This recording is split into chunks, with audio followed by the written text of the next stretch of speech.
Yeah. Okay. Okay. Call the meeting to order. We do have a quorum. Meeting was properly noticed. Any discussion on the agenda? I'm going to make a motion to approve the agenda. Second. All in favor? Aye. Aye. Make a motion to meeting minutes. Second. All in favor? Aye. Aye. No owner comments, so we can start right away with the insurance discussion. All right. Well, I guess that means me, huh? No. Yep.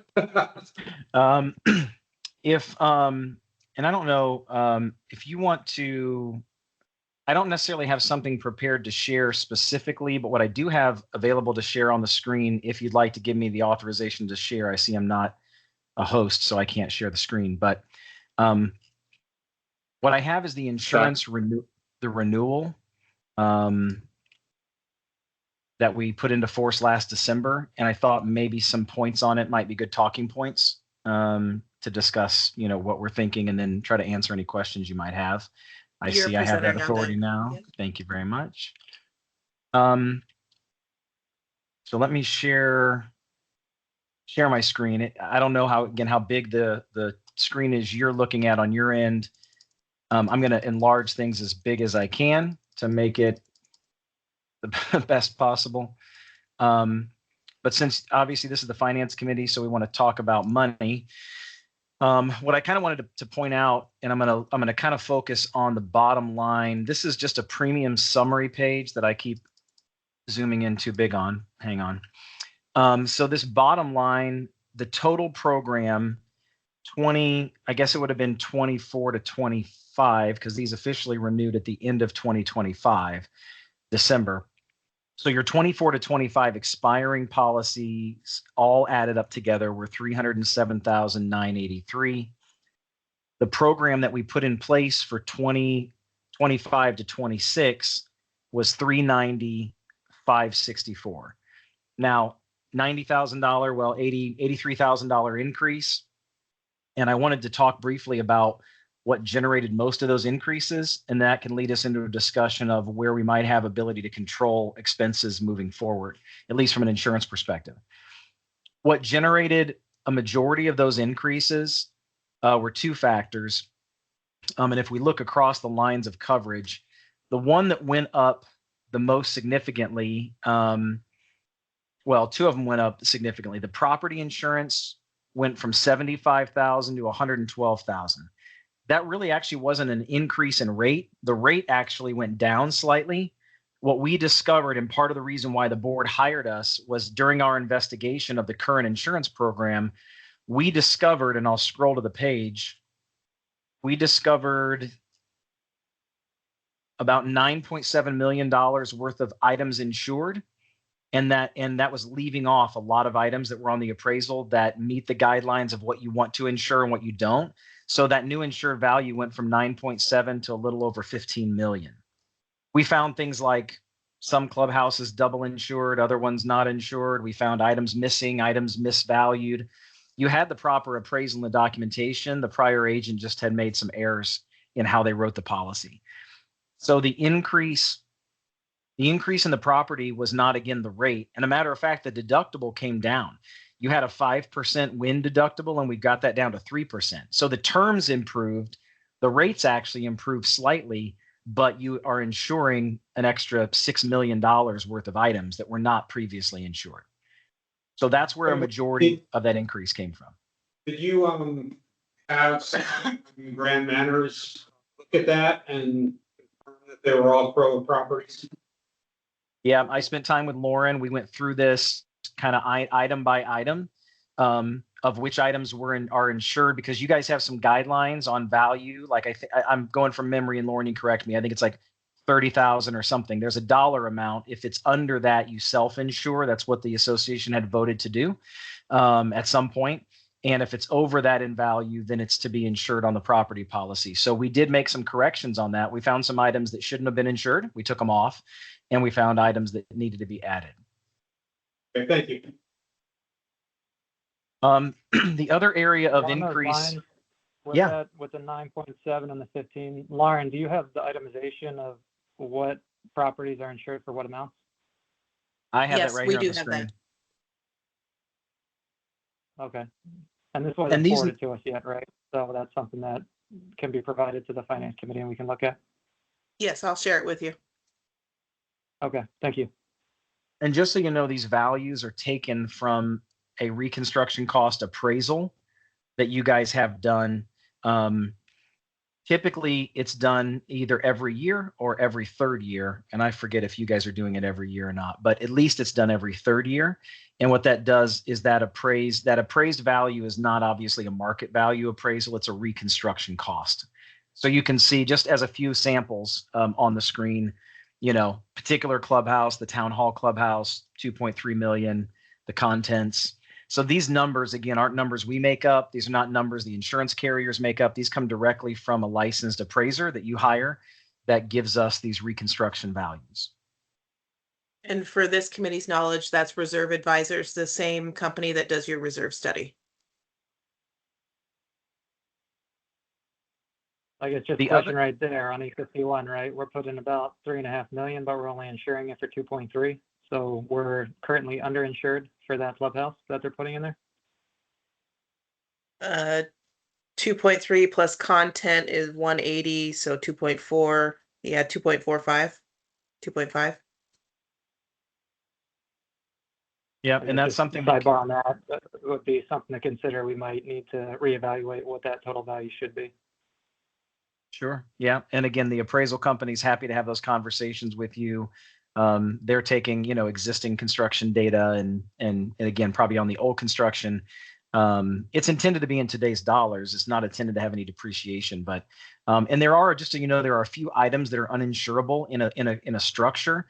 The slab is often uninsurable, and any underground piping is uninsurable. So there'll be some items that will reduce that value, even though there's a cost to it. The other item that went up significantly is the general liability. The general liability was 158,000 and it went up to 204,000. A community as large as Celebration, and I know the board knows this and Lauren knows it. I don't know, just so you guys are aware. I also own a home in North Village, and so I'm a relatively new owner though, but I'm familiar with the community to some degree.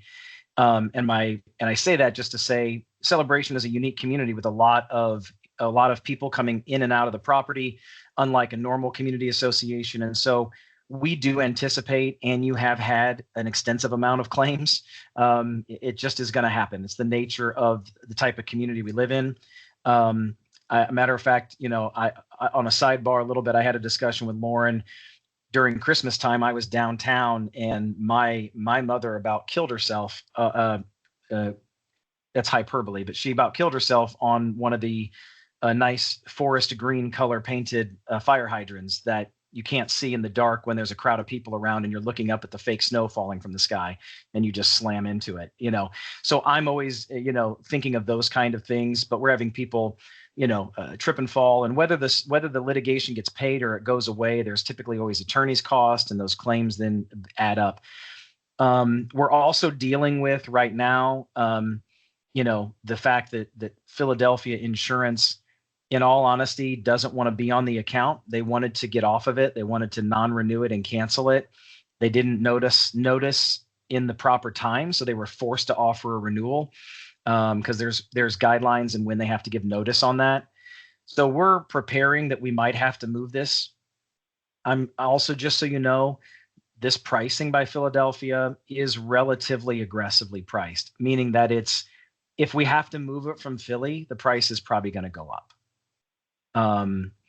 So the other thing that Lauren and I are working closely on is part of our discovery process was that the apartment complexes around the outskirts of Celebration that get access to the amenities had never been rated by Philadelphia from a rating factor. And so we're working right now with those apartment complexes to try to get CROA added as an additional named insured on their policies. That's going to be, it's a slow process and it's a big undertaking, but we're trying to get that to satisfy Philadelphia's requirement on that. Again, that's an insurance issue, not a money issue, but it'll come to be a money issue if we have to move it from Philly. Any we have questions to or move it- comments on that?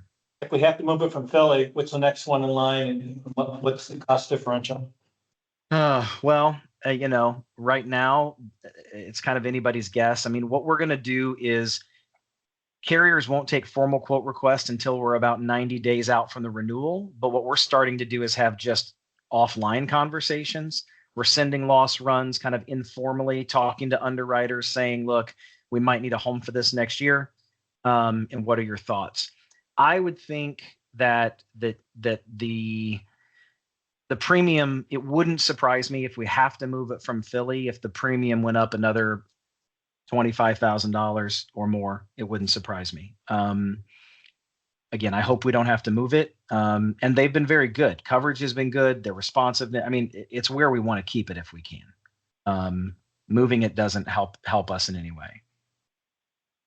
What's the deductible on this policy?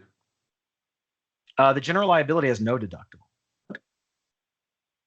And we've also negotiated with Philly too to say, look, if you're willing to stay on it, you know, maybe we'll take a deductible. You know, what if we had a $10,000 deductible or a $15,000 deductible? I mean, you know, it's, you know, would that make them feel better that frivolous, smaller slip and fall claims could be just handled possibly without them having to get involved? So we're going to put that out there as well. So is that our insurance expert? Do you think we should have a deductible and what should it be? You know, I'm a fan of deductibles in some scenarios because I think it helps the health of the longevity of the program.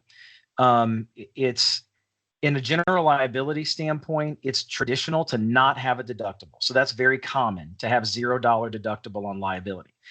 When you find yourself in a high claim scenario, I would say a reasonable deductible again would be $10,000 up to $25,000. Those are reasonable deductibles when there is high claims frequency. Over that, it starts getting kind of punitive because then the carriers also can decide to, instead of making it a true deductible, they can have it be what's called a self-insured retainer, which instead of basically the deductible being taken out of any payout, they make you pay the deductible. You have to write a check. So it's not truly a deductible. It's actually, they call it a self-insured retainer. So once the claim is settled, you have to write a check for that amount.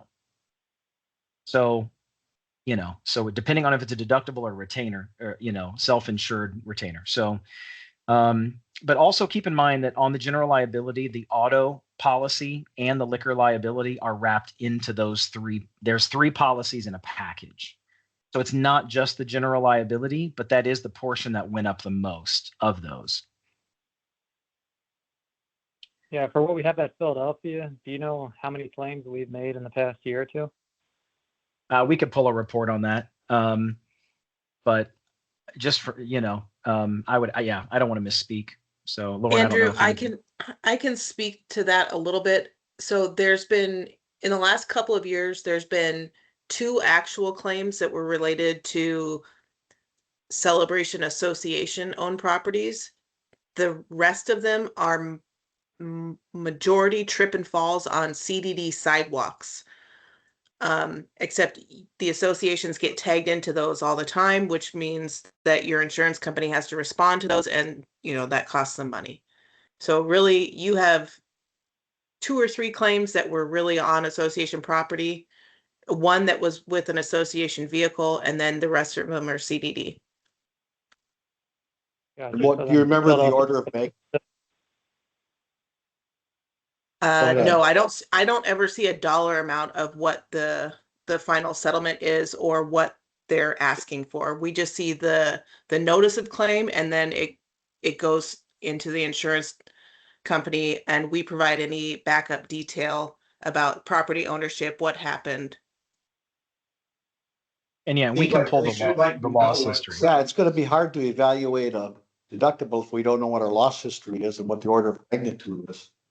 Yeah, no, we're happy to, we can get that. We can get all that data. So that's not a problem. We should have that and look at it. Yep. And the other Yeah, thing we to look can- at too is how much of the price is going to go down if we increase the deductible on top of it. So not just only how frequent are claims being made, but then what is the cost benefit? Because yeah, I've seen deductibles move and the premium hasn't really adjusted at all. So that's something to consider as well. Yeah, I mean, it might be a condition that Philly or someone wants to put on it if they're willing to write it at all, regardless of reduction in premium. You know, it could be a condition of their willingness to offer a renewal. They haven't told us that yet, but I do see that from time to time. So I'll provide you with the loss history. You know, there's a real push right now with the CCDD replacing a lot of the sidewalk decks all over the property. That should be taken into consideration, shouldn't it? To minimize slip and falls. I mean, Yeah. Oh, that's, I know, but we get tagged into it because of the deep pockets rule. so, I mean, that's out there. They are replacing decks, cement, sidewalks all over the community.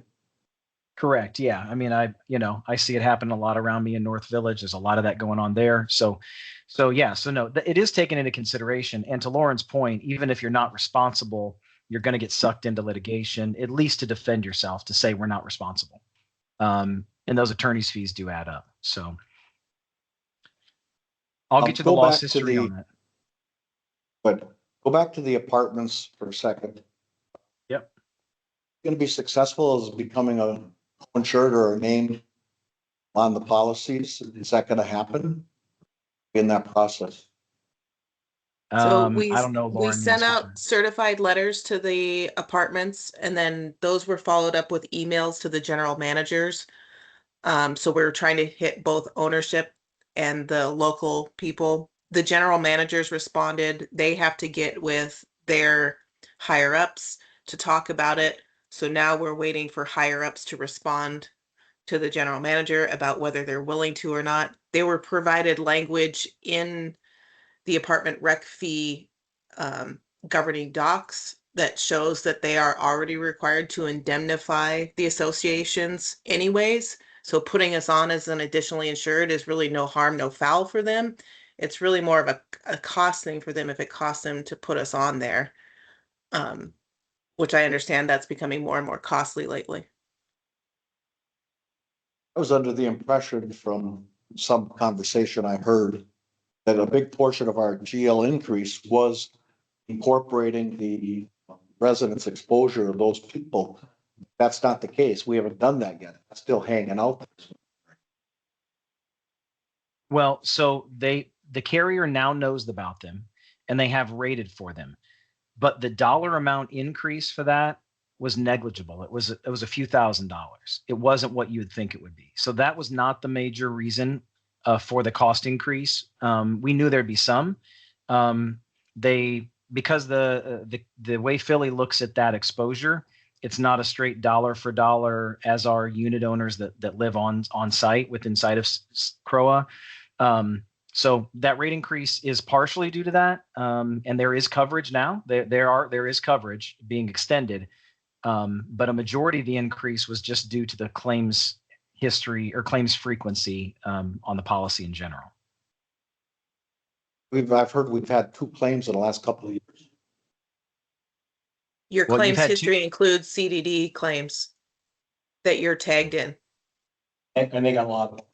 They do. And additionally, You know, so there's also claims that on Lexan property that CROA gets tagged into and the other Celebration entities get tagged into as well. Like the most recent one was a woman who ran into a road closed sign in the middle of the road because she wasn't paying attention. Okay, but let me go back to it. If we have to insure, if we are getting dinged, insurance premium for that exposure, CDD, that's like insuring building that we don't own. It's impacting our rate as though a building would if we don't own it. So I don't know why. You have to explain that and get them to understand that's a separate standalone organization. We do, They but there's understand that- yeah, attorney's sorry. fees associated to that. That's the problem, is that when you get a demand letter in Florida, you have 20 days, and I'm not an attorney, but from what I'm told, you have 20 days to respond to that demand letter. And an attorney has to respond. And so you can either handle that on your own with your own attorneys and try to get that done, or you file a claim, the carrier responds on your behalf, and then typically that claim does go away. But unfortunately, sitting on your loss runs is, whether it's a couple $1,000s or $10,000, whatever the time they spend in responding to that, even having to sometimes go to a hearing to say, we're not responsible for this. That unfortunately is just an expense to the carrier. And then it gets associated to your loss runs, even if you never pay out a judgment. Lauren, the CCD, do they use our same attorney? No, they have their own attorneys. CDD related legal is very different than association legal. Yeah, that's what I thought. So have we ever talked to them about, rather than having our attorney get us out of it, working with their attorney? So unfortunately, Jim, that's not how the legal system works. When you as an entity or a person are served with a demand letter, you need to respond. Somebody responding on your behalf is not, like, a different entity responding on your behalf, unless they're your legal counsel, is not going to work. And Interesting. it would be a very bad position for CDD to take legally, to say, oh, they're not responsible, I'm responsible. Oh, it's an honest fact. Yeah, but that's not the legal position they're going to take. Yeah. Pay the lawyers to get there. Lauren, is there any cooperation with our Crow attorney and the attorneys for the insurance of maybe our local attorney could step in and on behalf go to these to mitigate the expenses to the actual insurance we're paying for? I can talk to Larson Slayton and see if they would be willing to do that. They're not insurance specialists, so I don't know if that's something that they want to wade into. But the board did just RFP general counsel services. So in terms of interviewing new general counsel services, we can ask that as part of the interview of the top 3 candidates. Yeah, I guess thought Unless- would be, can our local attorney act as the agent for our insurance carrier, to maybe lessen some of their costs or appearances or things of that nature? They cannot act as the agent of your insurance company without the insurance company agreeing to that. They can act as the agent of the association. Yeah, so that's I guess where we need a little more history of how many claims and how much of a pain in the butt, I guess, is Celebration with all these CDD claims and everything else out there, just to get a better picture of what we're dealing with. Yep, happy to provide that. The other lines of coverage, just from an expense standpoint, a cost standpoint. Or hold on, before we Yeah, leave go this, just one quick follow-up. We'll get some summary of our loss ratio. Say the last 3 to 5 years, just so we can get a trend. The places where we've been named in a suit, we've had to have Philadelphia or whoever step up and get us out of that. We have those numbers of incidents, draft or numerical, for the last 3 to 5 years. We That should would have be in those on that the loss loss run. history. Yeah. When I pull the loss history from Philly, as long as you were with Philadelphia, and then we can see prior carriers from that, and we can try to get those loss history going back, typically about 5 years. Wait a second. Hey, Doug, just a quick question on the property side. Do you believe our 30,000 self-insured limit is a good limit? Should it be higher or lower? What do you think? No, I think it's pretty reasonable. I think as time goes by, things cost more. So I think that number being evaluated over time is a good thing. But when you look at what items fall under that dollar amount, and then you start factoring in deductibles that would be applicable, it makes sense. And most of those items are smaller items. They're like pergolas and gazebos and items that are honestly easily damaged to some degree in a wind event or a tree falling. But would fall under a deductible if that's the only one thing that's damaged. So, I think it's a reasonable number. I know that number was a little lower. I think historically maybe it was 20 or 25. It bumped to 30.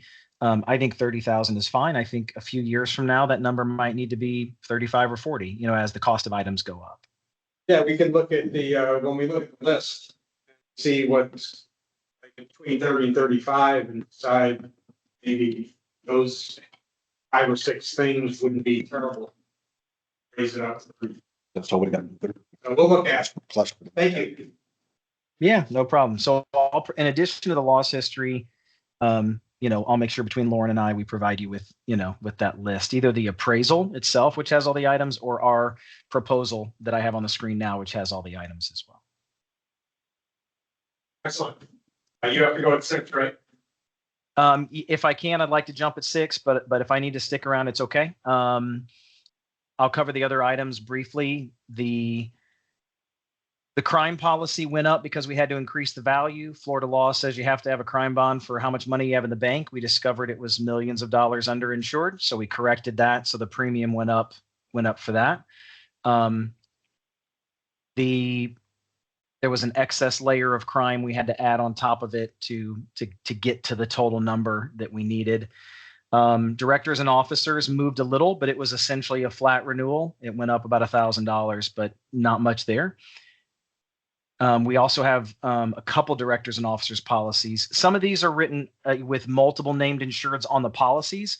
Other policies have a policy just for that named insured. So we've got CROA, we've got Canoa, we've got CJC, we've got the CCS as well. So some of those had to have their own policies. Some are combined named insureds depending upon how the exposure sits. But again, those policies were negligible in their increases. The umbrella policy, it did go up significantly, but the board chose to purchase a slightly lower limit on the umbrella to keep the cost. The umbrella was going from 27,000 to 47,000, and I believe the option they picked was 28,000, which brought the coverage. If I scroll down, so yeah, so we went from, I think, the 4 million down to 2 million or something like that. So they dropped the umbrella limit, which sits on top of the general liability, the directors and officers, and the volunteer work comp. So they chose to drop that limit to keep the premium in line. And then as far as other premiums go, the equipment breakdown policy, that actually went down a few dollars because we moved it to a more competitive carrier. So it's few $100 down. The cyber liability policy, we also moved. We didn't move it. We found a competitor and we got Philly to lower their price on competition. So we cut the cyber liability premium in half based on other competition. But we wanted to leave it with Philly if we could. So we got them to move the needle there. And then the pollution policy, again, that just came down in price, and that was just a rate reduction. There's nothing changed about that policy. The pricing just improved due to market conditions. So overall, as far as things that, that we can do, we can look at deductibles on liability policies. We can look at deductibles on auto policies, and we can look at what items we're insuring for property, and we can also look at the deductibles on property as well. Those are all levers that we can try to pull when it comes to trying to keep costs, under control. Doing a security camera initiative, could that be folded into that for some savings? It can. It's not going to move the needle as much as you want it to. There certainly will apply a credit for that, especially if it's monitored by a third party. Then that helps give a little discount. If it's not monitored and it's only logged for your purposes, it's not going to do much to the premium. Okay, any other questions? One Really last question would appreciate be you. with homeowners insurance, you can get like a wind mitigation report to lower insurance. Is there anything that is out there on these buildings or structures, or anything that could be inspected to potentially reduce a premium? So with the town hall, remodel and all that's going on there, anytime you do a new roof, you can get an updated wind mitigation report that can talk to those things. But I don't think the roof's being replaced on that building, is it?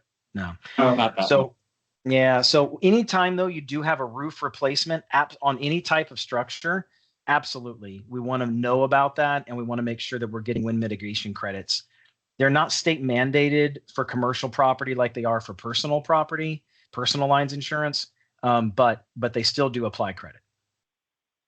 Two this year that we may do in later in the year. Heritage Hall and Spring Park bathrooms. Perfect.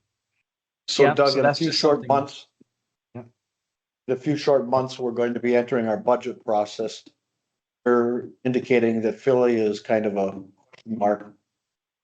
We should be thinking about a process to be ahead of this, than behind it, so.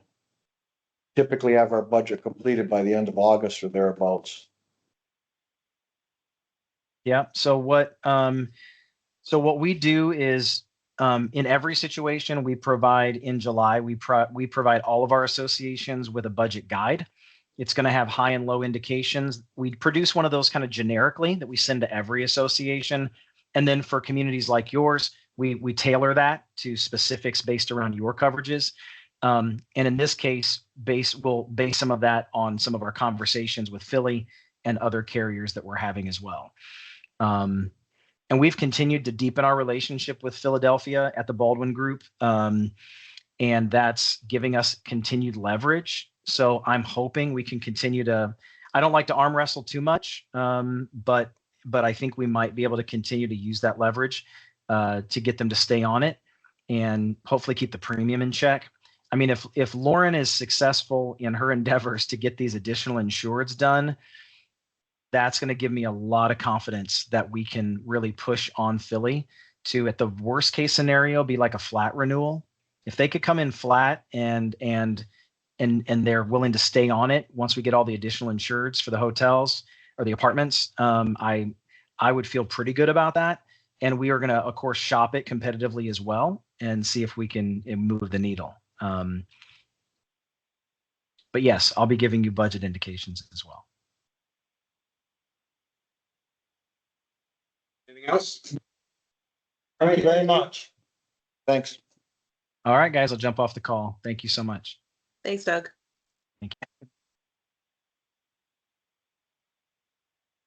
Hey, well, that was interesting. All right, let's move on to the March financial review. Yeah,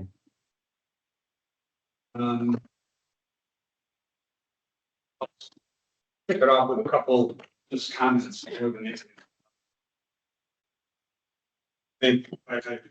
emailed today, I don't understand how the due from operating went down capital. Because still we get a lot of money back, so. I don't know. We lowered it. How did we? Yeah. So what happened is that every resales to 100.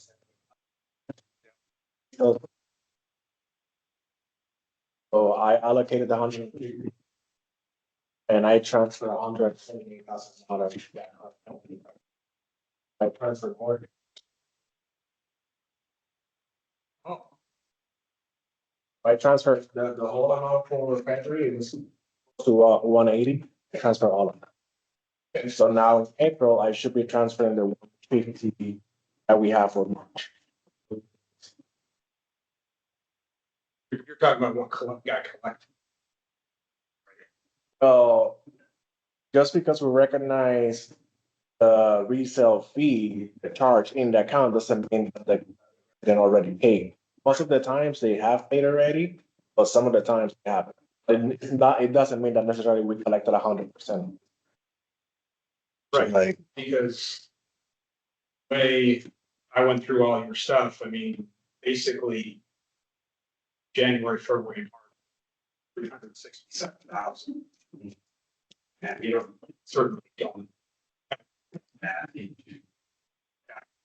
we remember that we go in a year. So whatever we have in January, I transfer the cash in February and so on.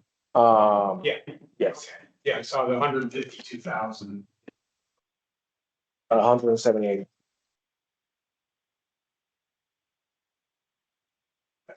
The January. Okay. No, 178 was just. It didn't quite add up. If, That's okay. no, but I'll do the breakdown monthly. And you can see, and in the description, cash transfer, so it's more clear what has been actually transferred to the account and still. Thanks.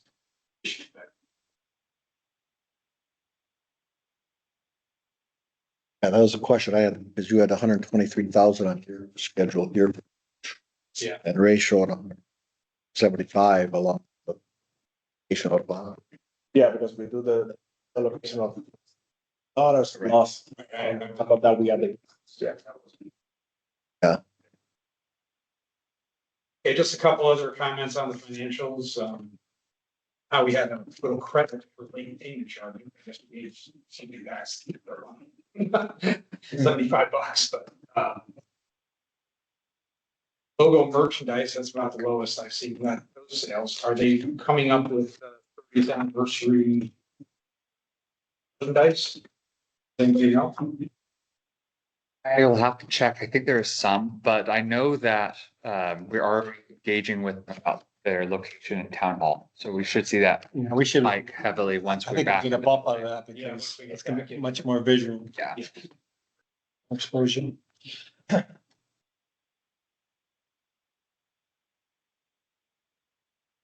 Just a quick question, right? Because you gave a lot of detail on. Yeah. Did those include the splash pad? It includes. Miscellaneous tools, that we have to purchase to fix this, but it's not even. That's under warranty, right? The splash pad's been going down. I assume that's getting fixed under warranty. So we wanted, so when we were waiting on that warranty piece to come in. Yeah. We ordered some tools Incidental. to keep the splash pad operational. Charge back. Install.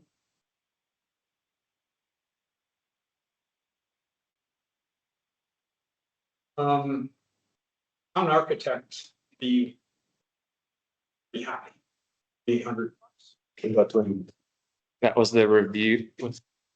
Design guideline, Yeah, I know one was high for review of design guidelines. that's probably gonna go up, Okay. So, yeah. Interesting. but offset by the landscape. $2,700 for elections. It's for the party, right? No, those were noted to the board with the day or shortly after we didn't have the election. We pre-ordered a lot of the envelopes, but they're going to be held for next year. We usually start the process before the election takes place, so we're fast. In the rare case, this wasn't an election, so we had some expenses. Okay. Yeah, so this, I didn't on that. Account statements under general and administrative, 6,941. We don't have anything budgeted. Yeah, so apparently it's a charge from corporate and actually we weren't being charged for that previously by mistake. So they turned it on and every statement that gets generated for a resident, you guys get charged $2.90. This is gonna happen 4 times. Yes, and the reason why we added that line separately is because that's miscellaneous and we didn't want that like pop up and feel like you guys felt that we were hiding something, so we just took it out of miscellaneous and highlighted there and it's gonna be something. They've never charged us. Not that I know. So they were, per the contract, they were supposed to be charging you, but due to a mistake in their billing department, they haven't been charging you. And they've done a lot of corporate changes over the last, I'll say, year and cleaning up accounts. And this was one of the things, and this account was not the only account that wasn't being charged. There were a good number of them that weren't being charged. Similar with smart webs that we're supposed to get charged on a monthly basis, they missed January. I accrued for it and I accrued for a couple of months and we finally in March, we got the January charge for smart webs and we got it. So are we gonna be seeing more Lauren, More what? So- Sorry. are we gonna be seeing more of these expenses that we? I've not been made aware of any other expenses that were not previously charged. This is the first month that they came out, and I was just informed them by Metrius while Ray was doing the financials. So it'll be in the report this week to the whole board that Jacob sends out, so everybody's aware. So remind me, these are the quarterly news mailings. Does everyone have to get a mailing, or you can do it online, right? You can opt in to you can opt in to get it emailed to you, or you can have them both done. Some people have both email and physical mail, and they are diehard about that. Okay. Could we kind of publicize it again to get people to do it, see if they would want them online as opposed to mail? Certainly, we can put that on Monday Matters saying, sign up for e-statements. Here's how to do it. That'd be great. I appreciate that. And can you, just thinking about the fees that we get charged, and I don't, it's been a number of years. I don't ever remember incidental fees like this being enumerated in any document I saw. Can you provide some type of document where what the incidental fees are, a listing of? Yes, Wherever it is? I can get the variable billing schedule for you. There's a variable billing schedule. Yes. Like, for example, you reimburse corporate for recruitment charges. So every time we hire a new employee, there's a charge for that. There's Right. a list of them. Usually on the variable billing, we get, mileage reimbursements. We get the smart web charges. Now we're getting the statement charges. And we get the charges as well. If we have to rush a payment, but it needs to get mailed expedited, we get charged for that. Basically, that's all it is. Is this a schedule, the variable schedule? Was that something that was installed at the inception of the arrangement? Okay, Yes. would you send that? I'd just like to see it. Yes. I've never seen It it. gets updated it's referenced in the original contract, and it gets updated each year around November, which makes it hard to adjust for budgeting. So they can add a fee each year. But if they come up with an incidental fee they want to put in, they can put it. No, they can adjust the fee schedule. They can't add a new one. Okay, so the original one should be all inclusive of any fees that exist. Yes, to my knowledge. Be interesting to see. I never saw the original one, but I remember. Okay, one last, in the general and administrative expenses, stat notice, mailing. Those are delinquency notices. And we get charged for those. Delinquency notices for fines and dues. Yes. Okay.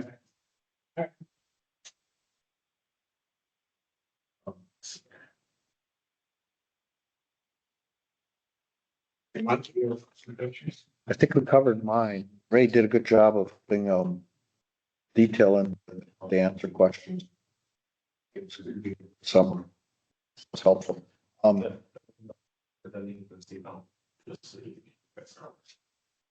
know you said you're gonna get the salaries and project them out for the year. Can you just give us, could somebody just say, how much extra did we pay these two people?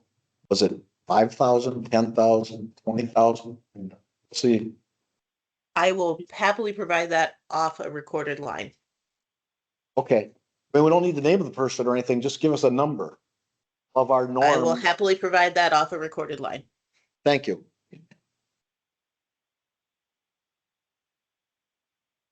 Okay, any other questions on March financials? I saw the traffic between you and Ray, so you're going to incorporate Jim's methodology, you're gonna come to a common methodology in terms of I'm gonna do it on tracking. Yeah, I'm gonna spread the summary that I share with you guys. I'll break that down. Per month, basically you can see each month income. Yeah, that'd be good because if not, I'll see if I can get together with these. Yeah, yeah. Yeah, and I'm already working on the research ones with you guys. Hopefully, once I have that first one, it's easier for me. So that schedule, that had a monthly capital allocation, had 68,750. That's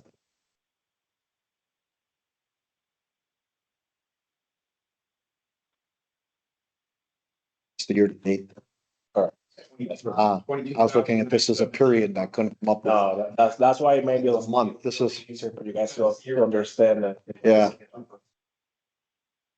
Kept the beginning balance at that date. Okay, I got it. We did, spend a lot on 851, which means we're really spending a lot, I think, if you can. Correct.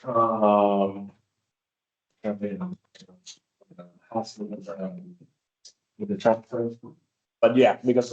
yeah. I made with the funds transfer, the March application got paid.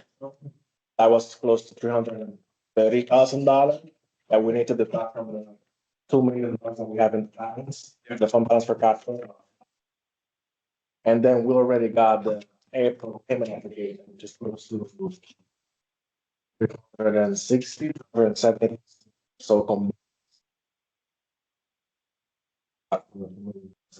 Estimated $1 million, so. Yeah, it's like that. Yeah. And what's the remainder owed then? Deduct, pay off that 700,000. What? We down at 1.3 or? something? Yeah, it should be close to 1. I mean, that. So you're saying we've been at 2.0. In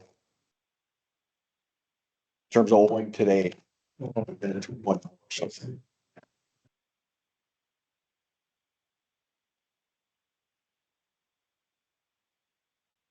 Okay, moving on, I guess, fund balances, I sent everybody's, we don't really need to talk about it unless we want to. Gonna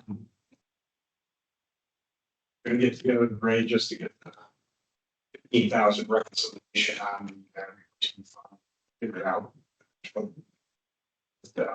Figure out the capital, and the information on the capital, on the reconcile that, so. Okay, it's, I'm seeing that we have seen 278,000 total. Yes. Yes. I was an initial transfer of $100,000. January and a portion of the CDC surplus that I. And the 100,000. Yeah, so. Any other comments, discussions, anybody want to have? Okay. The, On the error. Oh, you just grabbed, Yeah, I just. you already went to confess. Well, give me a moment. Okay. You want us to pronounce a penance or you have to say? Let's don't do it again. I want to spread it. You must be Catholic. You got this guilt. You want to confess? okay, the interfund payment plan from operating to capital. Talked about it last meeting. Yes. I guess, we're just gonna have to really. Look at this, but, I think we were kind of agreeing to do an extra 50 grand a month. Well, yes, and we actually got the first payment from Astoria to repay the 200,000. So I'm gonna get that 50. That's gonna be a pass through. I'm gonna send that automatically to capital. Okay. So now they should be paying us that on a monthly basis. So I'll be transferring to capital the monthly $22,000, whatever we have in resales, and the 50-something thousand. But if we get, yeah, but it's situational. If we get full collection on all the apartments, you can certainly do more than 50,000. Yes, but that one.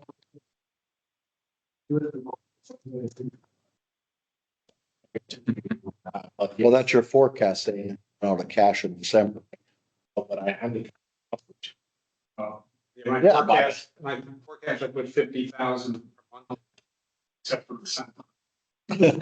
So, Yeah, but March wasn't a so good, yeah, it wasn't a good month for me to do that extra transfer between funds like by, so I had to wait for the new assessment to kick in that Yeah. first week of August. yeah. Okay, sounds good. Maybe we want to talk about receivables? Just did. Yeah. We did. I guess we don't need to talk anymore. It looks like the residents are okay. There's, Yeah. yes, cleaned up a little bit. Somewhere over 90, and it's just time. Yeah, usual suspects. From that, I mean, you're gonna see, in paper financials, and that includes the quarterly assessment for, April.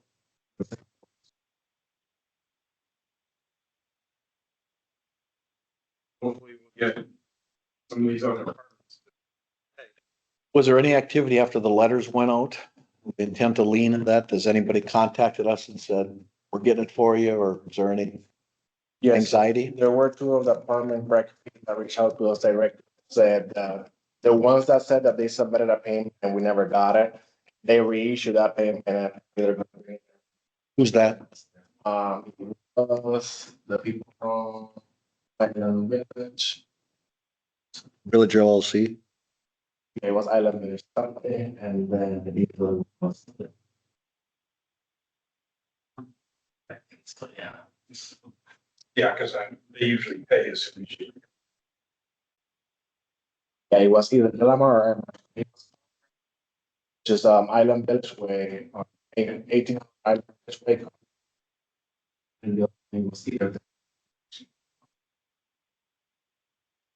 Probably 400,000. Does another letter go out now? So if they, yes, I believe if they don't pay, once the notices are issued, they have 30 days to pay everything. If not, we can refer them to 45 days. 5? Okay, thanks. Any other questions? DJC cost sharing.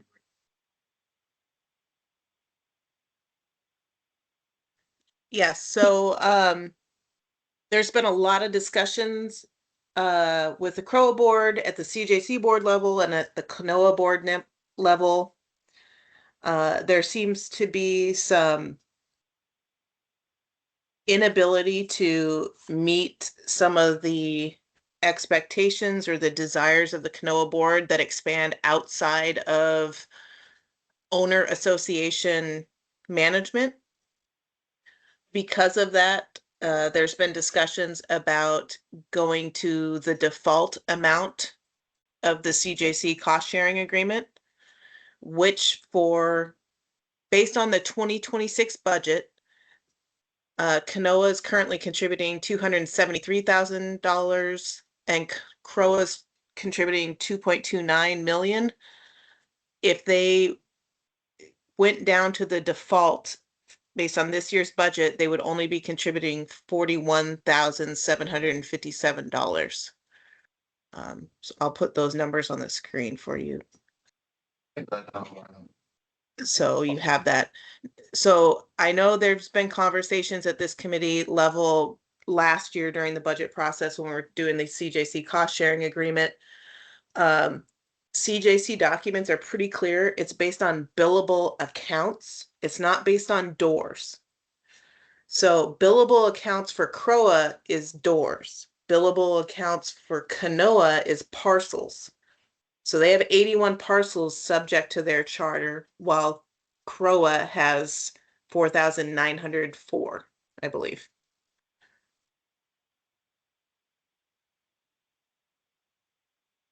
So this is kind of where the boards seem to be leaning.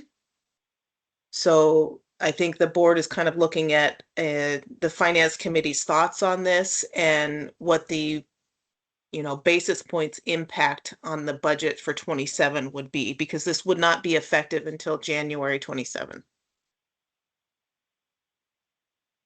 Figure out the amount of dues that each individual have to pay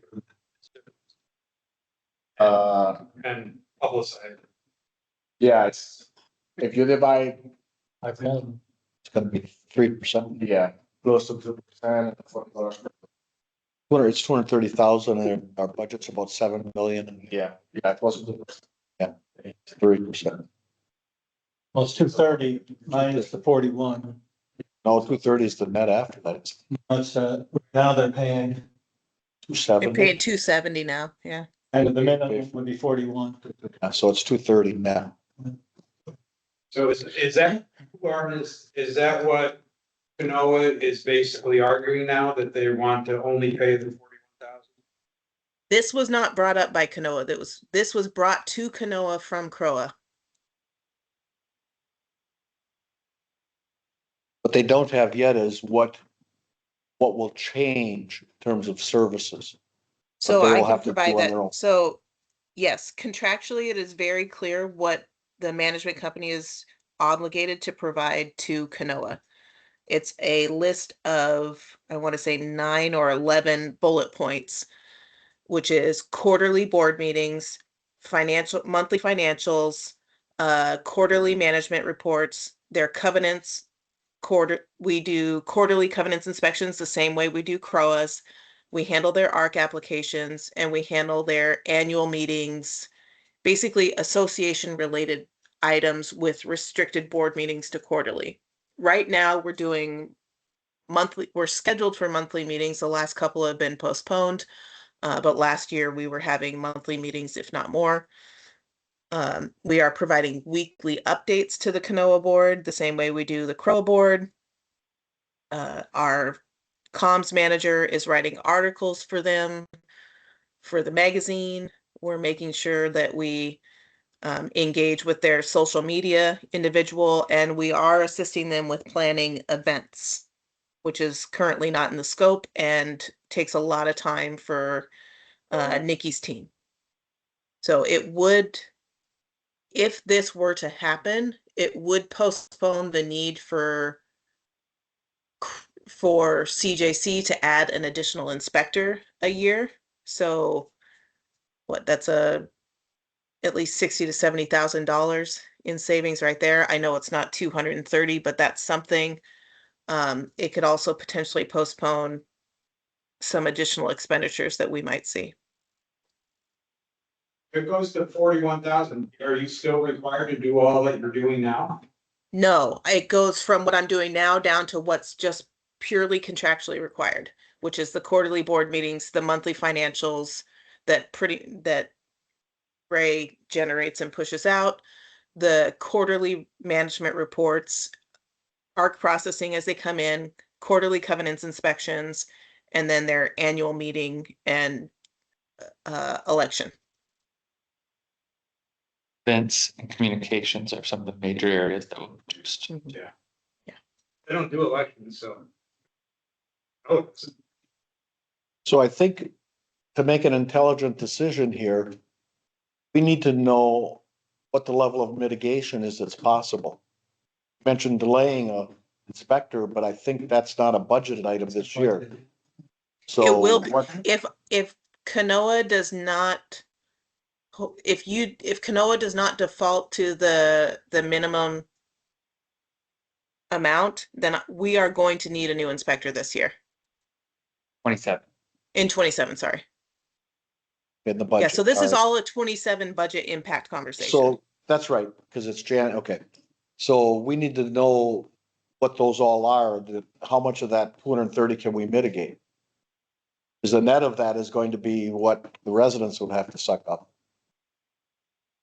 Tangible things. Yeah, I Besides mean, hard savings, not soft savings, yeah, hard savings.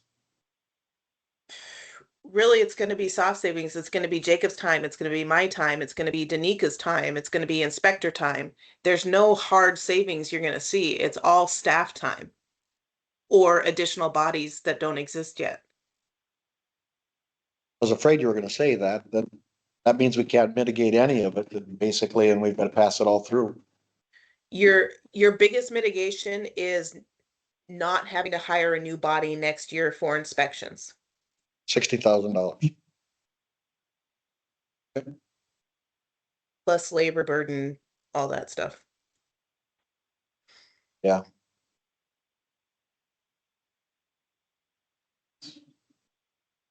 So it's gonna, that'll be 3% of the increase in the budget probably. That'll be 300 basis points probably. End of the day. It's gonna get publicized. Kind of inkled that once and didn't get much response. Lee Moore commented on it, but other than Lee, the comment. Oh, goodness. Well, you're looking for the opinion of the finance committee. I don't know. It's pretty black and white, isn't it? This was more, was it, to my understanding, it was more, a question about the feasibility of this option and how it would impact. The Board is impact. looking at doing this due to their relationship on the CJC level. They attempting to meet the dissatisfactions that Kanoa is providing. They keep trying, and they're saying that there's no solution. The only solution is this, but take it to finance to get their input on how this impacts it. I think we'll have a pretty normal budget season. We'll have a lot more houses with Island Village, especially if it's back end loaded. Right now, we're running about on a rate of about 360, I think, 90 so far Well- this year. Something. Hold on, Mike, those doors are already paying dues via Mattamy, so you're not gonna gain additional doors. Yeah. So we'll just pick up the one-time sale. And You'll probably gain additional Addition- yeah. You're doors also in go- phase we're also- 3. yeah, and we're also going to pick up though on an expense side, an amenity center and multiple. Yeah. It's up, it's not helping. Island Village isn't helping. Except Okay, so it's not gonna be a normal budget season and we're gonna have a high increase. And on top of that, there's gonna be a surcharge of 3% for the idiots that screwed us.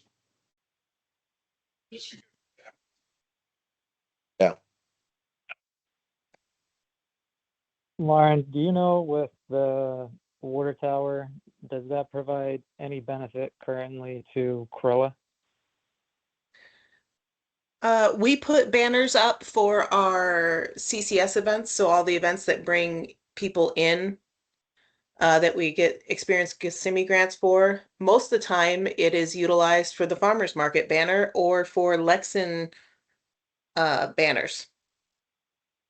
Yeah, so I guess that would be the only maybe conversation of if we're going down to the 41,000, then does CJC deed the water tower to Kanoa and they're responsible for full maintenance going forward?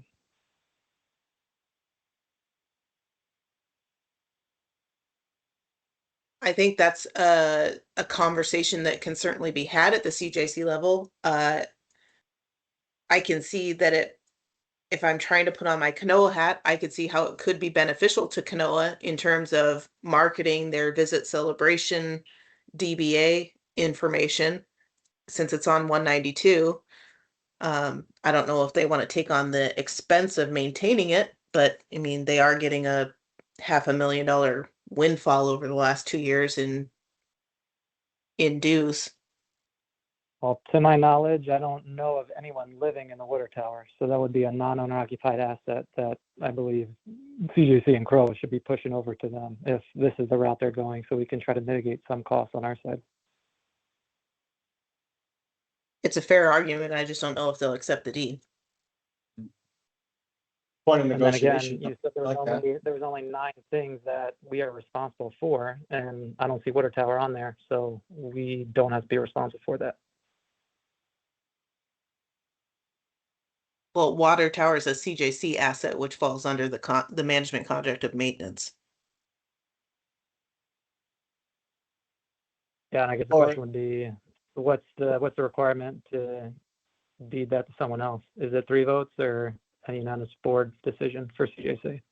Kanoa has to accept the deed. The same way that when CDD wants to try to deed stuff to CROA, we have to accept it, and we've rejected a number of requests to deed things over.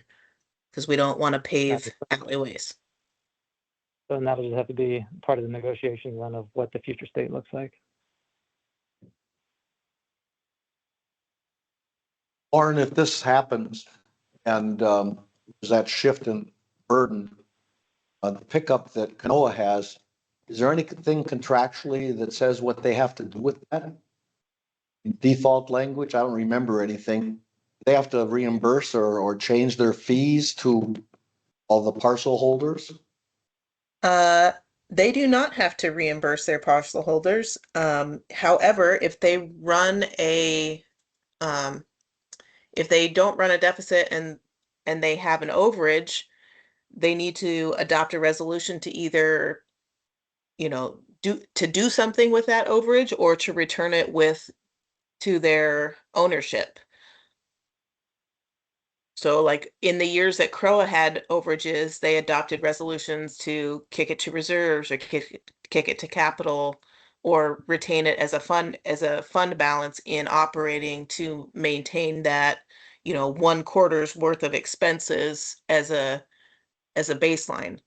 I'm expecting Canoa to run an overage this year in which we'll be having that conversation with that board saying you need to either refund your owners or this needs to go to your reserve account because they already have an operating fund surplus. My concern is that they'll just get reckless, start running advertising and marketing and whatever, find a way to spend it. I cannot prevent that because the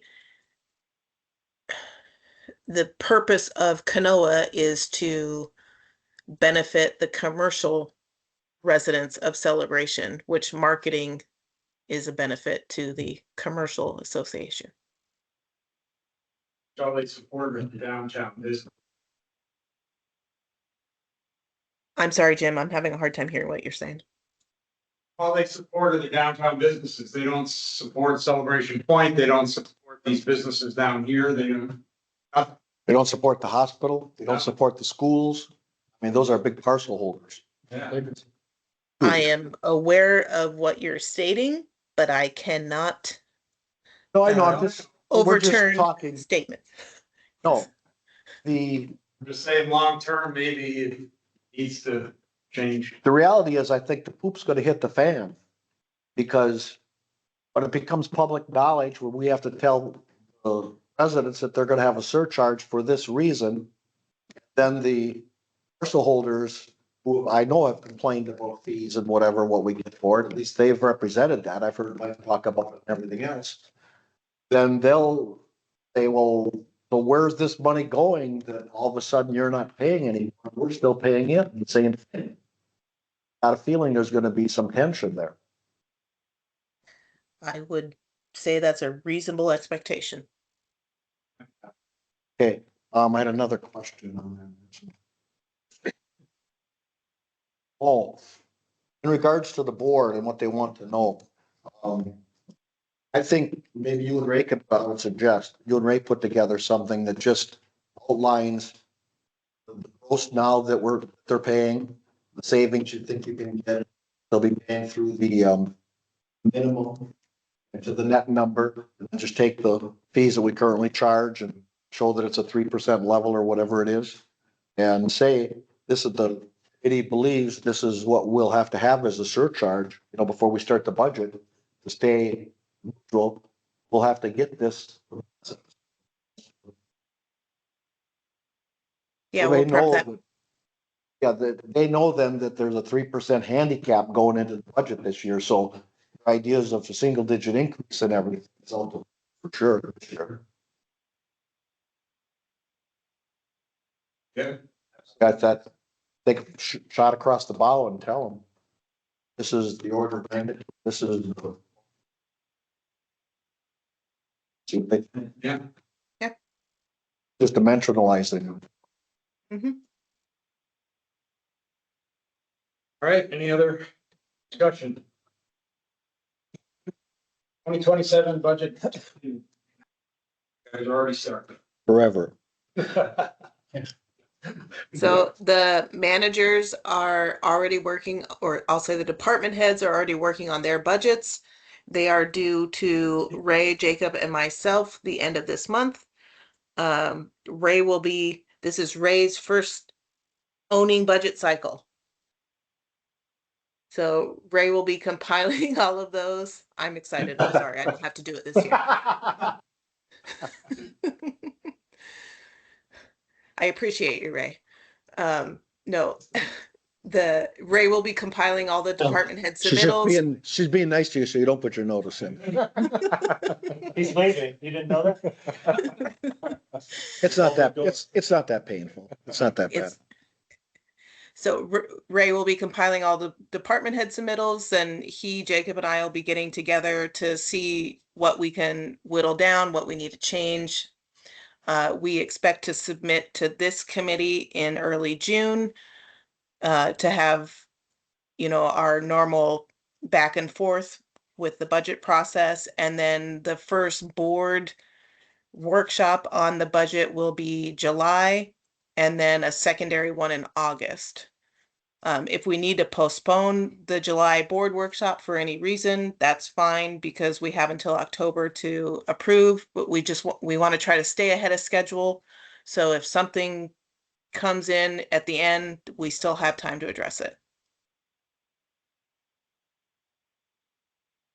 Are you guys gonna talk to the events committee and all that kind of stuff about what they're gonna do next year? And things like that, or is that gonna be later? So Nikki and Allison are prepping their budget right now based on their expectations for the events. That submittal will come to us to start with, and then feedback will come from the new committee once they're seated in their May meeting, and then we will make adjustments before we kick the budget to this committee. Great. All right, any questions, comments? Thank you. 851 project update. It's great to have a walkthrough. Things are looking good. I saw the sign today that says town hall will be open this summer. So kind of nice. Mike, you wanted to talk about the IT? Yeah, those two items out there for that building, the IT infrastructure, I think that was in the $30,000 to $40,000 range. That'll then I've drastically heard- come down. What's that? So both the IT and the AV, the IT infrastructure and the AV, those are with the tech committee right now. The IT infrastructure bill that you saw will drastically come down based on feedback from one of the IT members who regularly works in that field. There's some reuse that we can use and some redundancies that we can reduce, at least on the upfront side.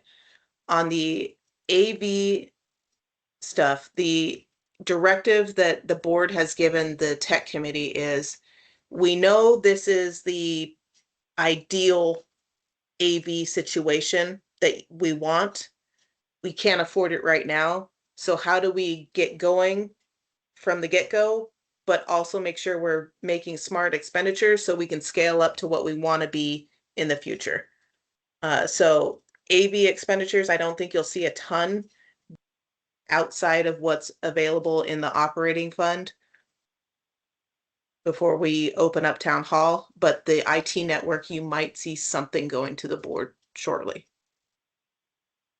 My concern was primarily with timing. It's all about timing. And I heard some ridiculous numbers on AV, and I know stuff gets bantered about. But we've got an AV system that works and it's portable and it does a good job. So, yeah, so we should be using that, obviously, given our circumstances. Exactly. Yeah, we're all aligned with that. Yeah.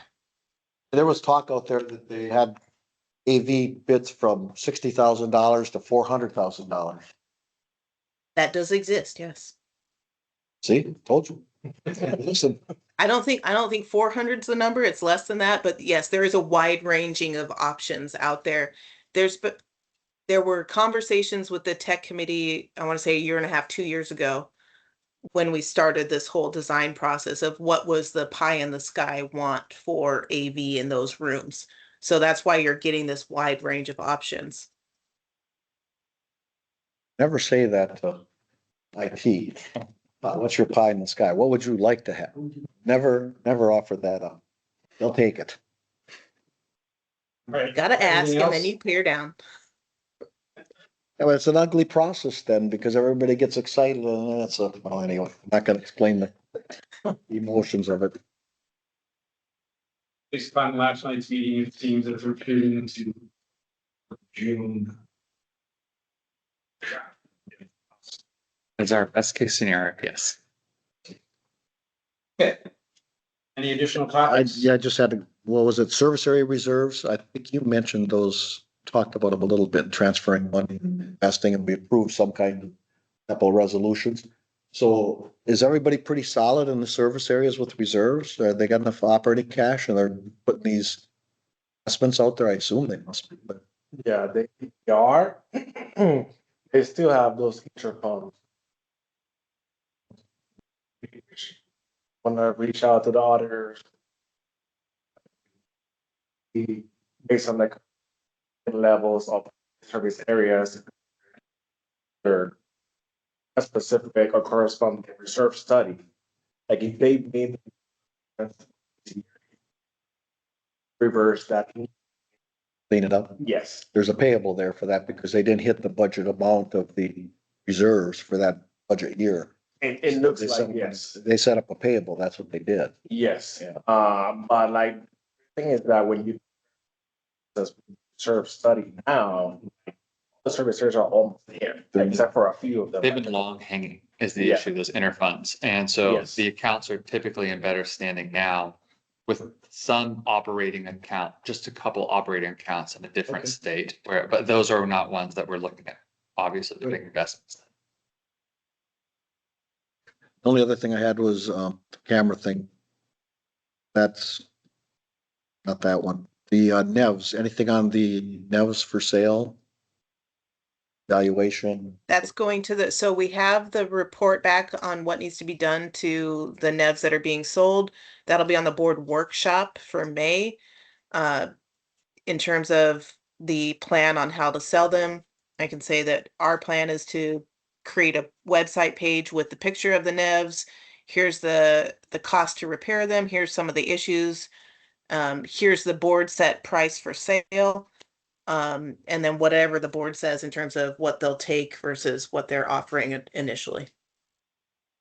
Yeah, the only, something to consider, I think we should have a bid process, Say a bid, like a sealed. just a sealed bid. Yeah. I like And, that way we can optimize probably better than anything and just everyone would have that disclaimer as to what we think the repairs are and ever make a bid.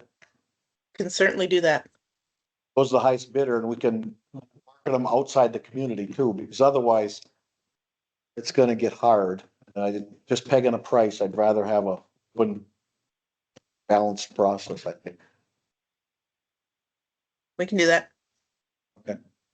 Thanks.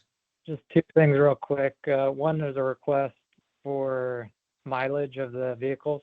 Is that something you can do on a monthly basis just to provide? Curious, we just purchased them, but are they being driven into the ground with so much mileage because we're still short trucks, or is it appropriate that we can see what that usage will look like long term?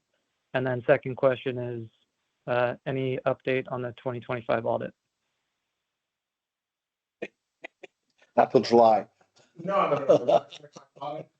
Yes, so I was gonna talk about that. So the auditors already reached out to us a few weeks ago requesting several. And from the service areas, and they also reached out to Orison, requesting from their side as well, and everything has been submitted. So far related to Grow and service area at Orison. I got 2 more requests this week, those are related. So yeah, the audit service. And then in terms of mileage, Jacob, is that being tracked in those vehicle forms that we're In tracking the Doing- vehicle forms, and Luis had been doing a tracking sheet when he gets Yeah. back into office, next week. or the week after, then yes, we'll get that up. I'm gonna set a reminder. So yes, we can provide reporting on that moving forward. And yeah, Way to be- I don't want to push you guys to go through all the tracking if there's a lot of individuals. So if it's something as simple as, the first of the month, you're just looking at the odometers or something, that may be an easier task than to put all the numbers together. No, we've been working to put a more comprehensive vehicle monitoring plan in place, and thanks to Luis finally being on board and other pieces falling into place, we're able to do that. So we'll have a lot more monitoring of the vehicles moving forward. And hopefully we'll be having a electronic version of it in the near future. To add on that, Okay, it's good to right hear. now, it's a beta, it's a paper, it's a log system, but that gives us a pulse on every vehicle every day. But I think what you're asking for, will be able to easily provide a monthly balance or a mileage count to the committees. That'll be good. Thank you. The audit, did you get an ETA with, the firm? Now, when I started last year in April, the first draft got it early May. So I'm hoping that the same thing this year. Possibly. I would suggest you put stakes in the ground a little bit, because if you're not a squeaky wheel, you're not gonna get the attention. I'll do that. Gotta be I'll do that. I'll do that. tenacious. Also, I have to supply CJC and Canoe information either tomorrow or early next week, and in that email, I'll just like take advantage of that.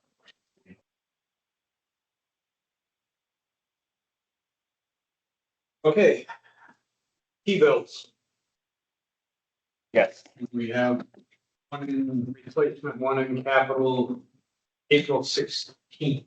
yeah, they matured today and the cash is ready to be. I think you're gonna need the capital. Yes. Probably, but everything going on, probably, but those go in cash for now. And.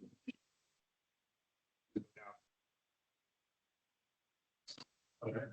Then I'll- I'm fine with that. I just put out there what the interest was and how much money we're talking. Yes. So you had some. Then. I'm fine with taking it out. About Yeah, I guess just two thoughts on that, right? Is do we want to do smaller chunks, right? If it's about 250,000, do you do 100,000 for 1 month, then 100,000 for 3 months? So you do short term, or for next meeting, do we look at something like ticker SGOV that does 0 to 3 month treasuries, and that's a bit more liquid than tying it up into something longer. And until we build up these reserves enough that we have some cash to work with, then we kind of steer away from doing these longer dated treasuries. Yeah, capital fund could be down to 200 to 400,000 in a couple months. Pay off 851. We're not spending much in the capital. Placement fund, as long as spending stays kind of normal. There's a good chance we'll be able to reinvest some of that 800,000. Yeah. I give that to you to look at. And let's decide. Okay. So we're just gonna take the two that are maturing today. Yeah. Still small one. But do we leave the cash for the cash from the T-bill reserve fund just matured today? We leave that in the account sitting there, or do you want me to take that out to the CIT account for replacement? We'll just leave it there and we'll see how things progress in a month from now, and then we decide if we will. That way we avoid having to transfer citizen cash account and then for back. Yeah. What about a money market at Truist? See what you can get for a money market. They're, some of there, I'm getting 3.4%. Yeah, we used to have a, What I used against them was my Synchrony account, online bank. It's the same rate, so that makes sense. We'll give it a little Yeah, something. we could look at that because Talk to again, Sherry. Then you don't have to transfer it and all that. well, Sherry? it wouldn't be here, like, we have yeah. because we're still transferring 116,000.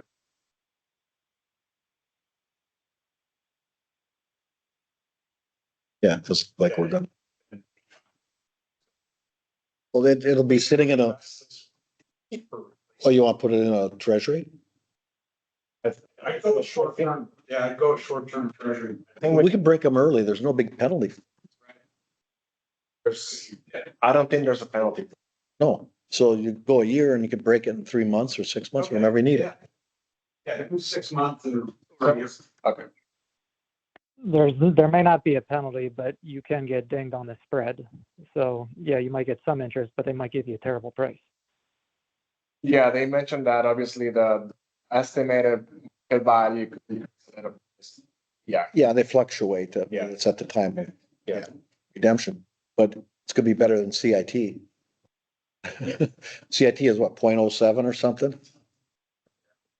0.05, so see, You wanna just throw it in a 1 month. I mean, 1 month you probably can get 3.5%. Just as groups. we got a money market we had a money market at Truist up there. Yeah, that was at 3.5 that time, Yeah, we closed that one. last year. I would say Yeah. Truist was fine until it wasn't, and the fact that they quoted that higher promotional rate, and then I believe within 2 or 3 months, they dropped it down like 1%. Yeah, but if you go and talk to them and tell me, here, got another option, I don't wanna say they do a match, but I've always been pretty successful with it, so. I can reach out to them tomorrow and request information on the current money market rates and what would be. And share that with you guys. T-bill's probably gonna be better. Okay, anything else? Some good minimal, but recognize like a little bit for the act of being to be already before these.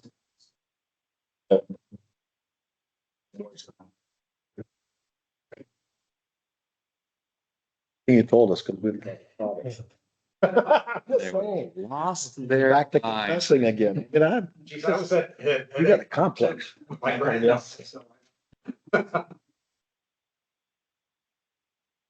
Okay. Gonna make a motion. to Last adjourn. quick shout out is Jim. Thanks for leading us this year on the committee. I think we all applied, so hopefully we'll all be around next month. But it was a pleasure working with you guys this year. Oh, thank you. Likewise. All right, I'll make a motion to adjourn. Second. All in favor? Aye. Aye. Thank you, everybody. Lauren, we Take care. appreciate it. Thank you, Lauren. Thanks, guys.